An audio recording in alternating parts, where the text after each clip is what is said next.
Tak jo lidi, minule jste mi teda napsali, že mám natáčet líp teda česky. Takže budu natáčet česky a hromada lidí, celá známý, říká o tom, jak jsou zprávy hnusný, jak je to všechno nejhorší. A nebo zase další hromada dělá, že oni jich mají nejvíc. A takovýhle věci. A my jsem se rozhodla, že to tak nenechám. A ukážu vám všem tady na YouTube, co na toto video narazí buď jen tak, anebo tím, že sledujete můj kanál, za což jsem opravdu ráda a děkuji vám, jelikož můj minulý kanál měl kolem 1000 odběratelů, ale omylem se mi vymazal YouTube a s ním i tedy můj starý kanál. A tak vám jdu tady ukázat, co je pravý statek. Nebo věci s kravama, no tak to je jedno.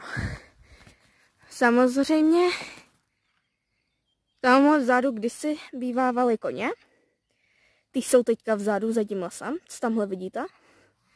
Tady to všechno až dozadu a zatím ještě nám patří.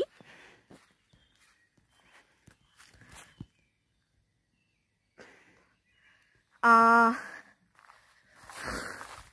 tamhle vzadu úplně je další vesnice. Až k tomu nám to všechno patří. Tohle je celý naše.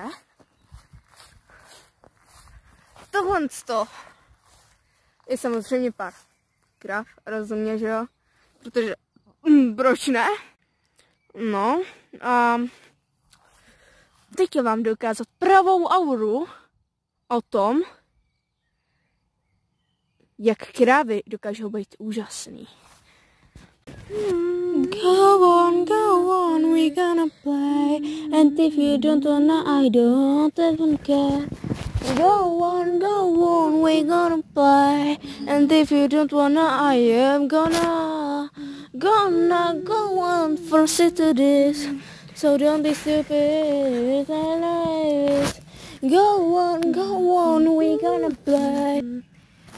Hey, don't be stupid and go with me. Go on, we gonna play. I wanna see you smile again. Go on, I am show you. If you don't wanna, I am gonna force you. Go on, I am show you. Something what can make you smile. Go on, we gonna play. Tam už je ta aura o hospodářství. Tak to by bylo prozatím všechno, takže si chcete další